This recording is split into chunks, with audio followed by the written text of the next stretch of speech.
12 дугаар анги. За тэгээд одоо ганцхан жилийн дараа 18 сүрээд Монгол улсын одоо иргэний хуваар за сонгуульд саналаа өгөх одоо үе маань болж байгаа.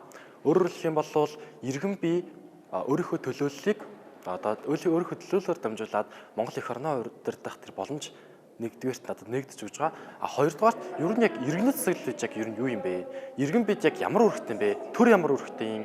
Ардчлал гэж юу юм? Засаглал гэж юу юм гэдэг энэ талаарх мэдээлэл яг үүндээ бол манай өсвөрийн залуучуудын хувьд бол жоохон дутмаг сонсдог.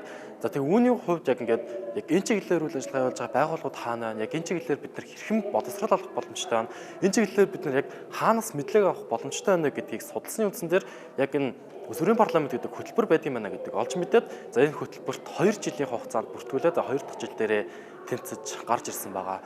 Яг үр дүн яг бид нарт яг юу энэ одоо хөтөлбөр маань өгөх вэ? Эндээс би яг юу хүлээж байгаа вэ гэхээр магадгүй өсвөрийн парламентод оролцсноороо би иргэн гэж яг юу юм? Иргэн ямар үүрэгтэй юм? Тэгээ сайн засаглал гэж юу юм? Сайн засаглалыг бүрдүүлэхэд иргэн бидний оролцоо яагаад чухал юм бэ гэдгийг магадгүй олж мэдэх бах. Үүгээрээ дамжуулаад одоо би бөгөөд за миний нөлөөлж чадсан магадгүй тэр хүүхдүүд Монгол улсад маань бас төдийгүй сайн иргэд болж чадах байхаа гэдэг үндсэн дээр энэ хөтөлбөрийг сонгож орж ирсэн байгаа.